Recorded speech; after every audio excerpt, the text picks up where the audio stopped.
Welcome back to my channel. ಹೊಸದಾಗಿ channel ನೋಡ್ತಾ ಇದ್ದರೆ ಸಬ್ಸ್ಕ್ರೈಬ್ ಮಾಡಿಕೊಂಡು ಸಪೋರ್ಟ್ ಮಾಡಿ. ವಾರಾಹಿ ದೇವಿಯ ಆಶೀರ್ವಾದ ಎಲ್ಲರ ಮೇಲೂ ಇರಲಿ ಅಂತ ವಿಡಿಯೋ ಪ್ರಾರಂಭ ಮಾಡ್ತಾ ಇದ್ದೀನಿ. ಇದೇ ಸೋಮವಾರ ನಮಗೆ ಷಷ್ಠಿ ಕೂಡ ಬಂದಿದೆ ಸ್ನೇಹಿತರೆ. ಈ ದಿನ ಶಿವಾನುಗ್ರಹದಿಂದ ನಮ್ಮ ಸಮಸ್ಯೆಗಳನ್ನು ಬಗೆಹರಿಸ್ಕೊಳ್ಳೋದಕ್ಕೆ ಸಣ್ಣದಾಗಿ ಪರಿಹಾರ ಮಾಡಿಕೊಂಡ್ರೆ ತುಂಬ ಉತ್ತಮವಾಗಿರುತ್ತೆ. ಯಾಕಂದರೆ ಮನುಷ್ಯನಿಗೆ ಸಮಸ್ಯೆಗಳು ಅನ್ನುವಂಥದ್ದು ಸರ್ವೇ ಸಾಮಾನ್ಯವಾಗಿ ಬರ್ತಾನೆ ಇರುತ್ತೆ. ನಮ್ಮ ಮನೆಯಲ್ಲಿ ಏನಾದರೂ ಶಿವಸ್ವಾಮಿಯ ಲಿಂಗ ಪೂಜೆ ಮಾಡುವಂಥವರು ಇದ್ದರೂ ಕೂಡ, ಅಥವಾ ನಿಮ್ಮ ಮನೆಯಲ್ಲಿ ಇದ್ದರೆ ನೀವು ಅಭಿಷೇಕವನ್ನು ಮಾಡ್ಕೊಳ್ಬಹುದು. ಶಿವಸ್ವಾಮಿ ಬಂದು ಅಭಿಷೇಕ ಪ್ರಿಯ. ಸಾಕಷ್ಟು ಜನಕ್ಕೆ ಒಂದು ಡೌಟ್ ಅನ್ನೋದು ಇರುತ್ತೆ, ನಾವು ಸೋಮವಾರ ಬೆಳಗ್ಗೆನೇ ಬ್ರಾಹ್ಮಿ ಮುಹೂರ್ತದಲ್ಲೇ ಮಾಡ್ಕೊಂಡು ಬಿಡಬೇಕಾ, ಮಕ್ಕಳು ಇರ್ತಾರೆ, ಮಕ್ಕಳಿಗೆ ನಾವು ಸ್ಕೂಲಿಗೆ ಕಳಿಸ್ಬೇಕು, ಅಷ್ಟೊತ್ತಿಗೆ ನಾವೆಲ್ಲ ರೆಡಿ ಮಾಡಿ ಇದೆಲ್ಲ ಸಾಧ್ಯ ಆಗುತ್ತಾ ಅಂತ. ಆ ಥರ ಇದ್ದಾಗ ನೀವೇನು ಮಾಡಬೇಕು ಅಂದರೆ, ಮೊದಲು ಮಕ್ಕಳಿಗೆ ಸ್ಕೂಲು ಅದು ಇದು ಇದನ್ನೆಲ್ಲವೂ ನೋಡಿಕೊಂಡು ತದನಂತರ ನೀವು ಈ ಕೆಲಸಗಳನ್ನು ಮಾಡಿಕೊಳ್ಬಹುದು ಸ್ನೇಹಿತರೆ. ಯಾಕಂದರೆ ಹೆಣ್ಮಕ್ಳಿಗೆ ಈ ಎರಡೆರಡು ಕೆಲಸಗಳು ಕೂಡ ಒಂದೇ ಸಾರಿ ಮಾಡ್ಕೊಳ್ಳೋದಕ್ಕೆ ಆಗೋದಿಲ್ಲ. ನಾವು ಭಗವಂತನನ್ನು ಪೂಜಿಸುವಂಥದ್ದು ಮನಸ್ಸಿಟ್ಟು ಶ್ರದ್ಧಾ ಭಕ್ತಿ ಇದನ್ನು ಇಟ್ಕೊಂಡು ಮಾಡ್ಕೊಳ್ಬೇಕಾಗುತ್ತಲ್ವ. ಅದಕ್ಕೆ ನೀವು ಸಮಯವನ್ನು ಏನು ನೋಡೋದಕ್ಕೆ ಹೋಗಬೇಡಿ.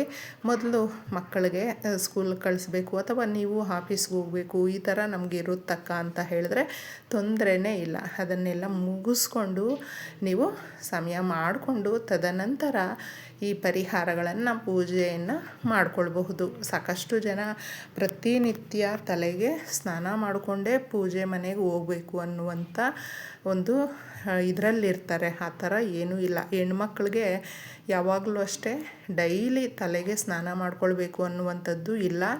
ನೆನಪಲ್ಲಿಟ್ಕೊಂಡು ಆರೋಗ್ಯ ದೃಷ್ಟಿಯಿಂದ ಕೂಡ ನೀವು ನಿಮಗೆ ಯಾವತ್ತು ವಾರದಲ್ಲಿ 1 ಸರಿ 2 ಸರಿ ಕಂಫರ್ಟಬಲ್ ಇದ್ದಾಗ ತಲೆಗೆ ಸ್ನಾನ ಮಾಡಿ. ಇನ್ನು ಮಿಕ್ಕಿದ ದಿನಗಳಲ್ಲಿ ನೀವು ಆರಾಮಾಗಿ ಹಾಗೆ ಸ್ನಾನ ಮಾಡಿಕೊಂಡಿದ್ದೆ ಕೈ ಕಾಲು ಮುಖ ತೊಳ್ಕೊಂಡು ಕೂಡ ಭಗವಂತನನ್ನು ಭಕ್ತಿಯಿಂದ ಪೂಜೆ ಮಾಡಿದ್ರೆ ಭಗವಂತನು ನಮಗೆ ಎಲ್ಲ ರೀತಿಯ ಅನುಗ್ರಹವನ್ನು ಕೊಡ್ತಾನೆ ಸ್ನೇಹಿತರೆ. ನಾವು ಮೊದಲು ಸಮಸ್ಯೆಗಳನ್ನು ಹೋಗಲಾಡಿಸ್ಬೇಕು ಅಂದರೆ ನಮ್ಮ ಕೆಲಸಗಳು ಕೂಡ ಹಾಗೇ ಇರಬೇಕು. ನಾವು ಪ್ರತಿಯೊಬ್ಬರೂ ಕೂಡ ಕರ್ಮವನ್ನು ಮಾಡುವಂಥದ್ದು ಅಂದರೆ ಕೆಲಸಗಳನ್ನು, ನಮ್ಮ ಕೆಲಸಗಳು ಏನಿರುತ್ತೆ ದಿನನಿತ್ಯದ ಕೆಲಸಗಳು, ಅದನ್ನು ನಾವು ಅಷ್ಟೇ ಭಕ್ತಿಯಿಂದ ಕೂಡ ಮಾಡಿಕೊಳ್ಬೇಕಾಗುತ್ತೆ. ವಾರದಲ್ಲಿ ಮೊದಲನೆಯ ದಿನ ಆಗಿರೋದ್ರಿಂದ ಶಿವಸ್ವಾಮಿಯನ್ನು ಅಭಿಷೇಕ ಪ್ರಿಯ ಅಂತ ಹೇಳ್ತೀವಿ. ಜಲಾಭಿಷೇಕವನ್ನು ಮಾಡ್ಕೊಳ್ಳಿ. ಯಾಕಂದರೆ ಅದರಷ್ಟು ಶ್ರೇಷ್ಠತೆ ಮತ್ತೊಂದು ಇರೋದಿಲ್ಲ ಸ್ನೇಹಿತರೆ. ಎಲ್ರಿಗೂ ಎಲ್ಲ ರೀತಿಯ ವಸ್ತುಗಳು ಸಿಗೋದಿಲ್ಲ.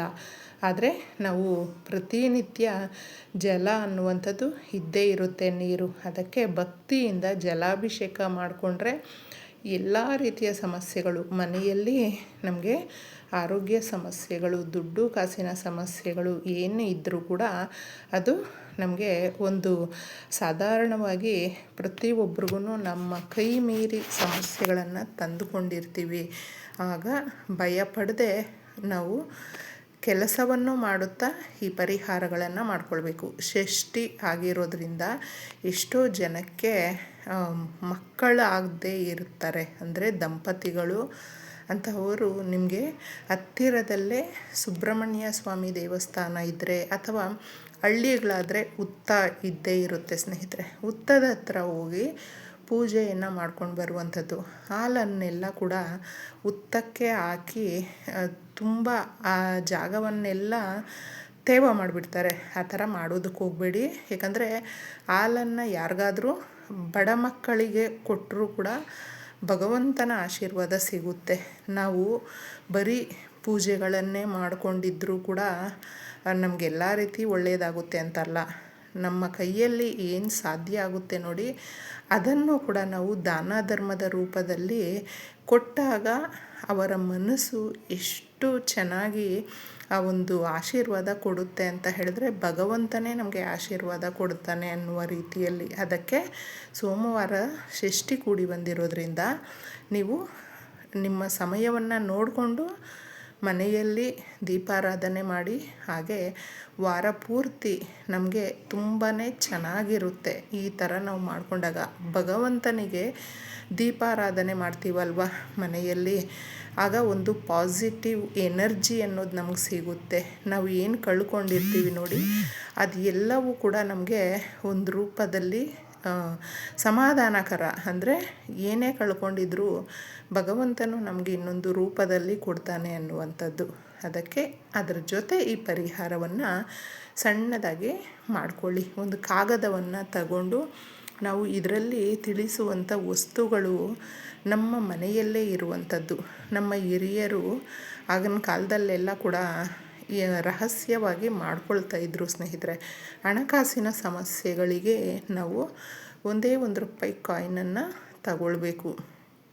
ಇದನ್ನು ಅರಿಶಿಣದ ನೀರಲ್ಲಿ ಕ್ಲೀನಾಗಿ ತೊಳೆದು ತಗೊಳ್ಬೇಕು. ಯಾಕಂದರೆ ಇದು ಎಷ್ಟೊಂದು ಕೈಗಳು ಬದಲಾವಣೆ ಮಾಡ್ಕೊಂಡು ಬಂದಿರುತ್ತೆ, ನೆಗೆಟಿವ್ ಎನರ್ಜಿ ಕೂಡ ಒತ್ತು ತಂದಿರುತ್ತೆ. ಅದಕ್ಕೋಸ್ಕರ ನಾವು ತೊಳೆದಾಗ ಕ್ಲೀನಾಗಿ ಅದು ಚೆನ್ನಾಗಿರುತ್ತೆ. ಅದರ ಮೇಲೆ ಸ್ವಲ್ಪ ಅರಿಶಿಣ ಕುಂಕುಮವನ್ನು ಹಾಕಬೇಕು. ಒಂದು ಸ್ವಲ್ಪ ಹಾಕಿ ಜೀರಿಗೆ ಬಂದು ನಮ್ಮ ಆರೋಗ್ಯ ದೃಷ್ಟಿಯಿಂದನೂ ಅಷ್ಟೇ, ನಮ್ಮ ಆರ್ಥಿಕ ಸಮಸ್ಯೆಗಳನ್ನು ನಾವು ಕಡಿಮೆ ಮಾಡ್ಕೊಳ್ಬೇಕು ಅಂದರೂ ಕೂಡ ಜೀರಿಗೆಯ ಪ್ರಭಾವ ಅನ್ನುವಂಥದ್ದು ತುಂಬ ದೊಡ್ಡದು. ಇದನ್ನು ಸ್ವಲ್ಪ ಹಾಕ್ಕೊಳ್ಳಿ. ಈ ರೀತಿ ನಾವು ಒಂದು ಕಾಗದ ಅನ್ನುವಂಥದ್ದು ಖಾಲಿ ಇರಬೇಕು. ನಾವು ಮಾಡುವಂಥ ಈ ಪರಿಹಾರ ನಮ್ಮನ್ನು ಸಮಸ್ಯೆಗಳಿಂದ ಹೊರಗೆ ತರುತ್ತೆ ಅನ್ನುವಂಥ ನಂಬಿಕೆಯಿಂದ ಮಾಡಿಕೊಳ್ಳಿ. ಮೊಗ್ಗಿರುವಂಥ ಲವಂಗಗಳು 2 ತಗೊಳ್ಬೇಕು.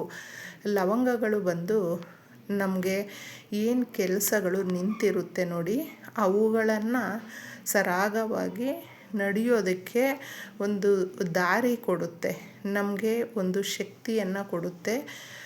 ನಮ್ಮ ಮೈಂಡು ಸ್ಟಾಪ್ ಆಗಿದ್ದರೆ, ಅಂದರೆ ಒಂಥರ ಬ್ಲ್ಯಾಂಕ್ ಆಗಿಬಿಟ್ಟಿರ್ತೀವಿ, ಏನು ನಮಗೆ ಯಾವ ರೀತಿ ಈ ಸಮಸ್ಯೆಗಳನ್ನು ತೀರಿಸ್ಕೊಳ್ಬೇಕು ಅಂತ ಗೊತ್ತಿರೋದಿಲ್ಲ. ಆಗ ಆ ದಾರಿಗಳನ್ನು ಸರಾಗವಾಗಿ ಇದು ತೋರಿಸ್ಕೊಡುತ್ತೆ. ಲವಂಗಗಳ ಕೆಲಸ ತುಂಬಾ ಪ್ರಭಾವಯುತವಾಗಿರೋದ್ರಿಂದ ನೀವು ಇಷ್ಟನ್ನು ಒಂದು ಪೊಟ್ಟಣದ ರೂಪದಲ್ಲಿ ಕಟ್ಟಿ ನಿಮ್ಮ ಪರ್ಸು ಅಥವಾ ನೀವು ಮಲಗುವಂಥ ಜಾಗ ಎಲ್ಲೇ ಇರಬಹುದು, ಇದನ್ನು ಇಟ್ಕೊಳ್ಳಿ ಸ್ನೇಹಿತರೆ. ಈ ರೀತಿ ನೀವು ಒಂದು ದಿನ ಇಟ್ಕೊಂಡು ತದನಂತರ ಇದನ್ನು ನೀವು ಒಂದು ಪಾಸಿಟಿವ್ ಆಗೇ ಹೇಳ್ಕೊಳ್ಬೇಕು. ನಮ್ಮ ಕಷ್ಟಗಳು ತೀರಲಿ ಅಂತಲ್ಲ, ನಮ್ಮ ಸಮಸ್ಯೆಗಳಿರುತ್ತೆ ನೋಡಿ, ಅದು ತಾನಾಗೇ ಹೋಗುತ್ತೆ. ಹೋದಾಗ ನಾವು ಎಷ್ಟು ಹ್ಯಾಪಿಯಾಗಿರ್ತೀವಿ, ಆ ಥರ ಕೇಳಿಕೊಂಡು ಸಂತೋಷವಾಗಿ ಈ ಪೊಟ್ಟಣವನ್ನು ನೀವು ಮಾರನೇ ದಿನ ಯಾರು ತುಳಿದೇ ಇರುವ ಗಿಡ ಮರಗಳ ಹತ್ರ ಹಾಕಿ.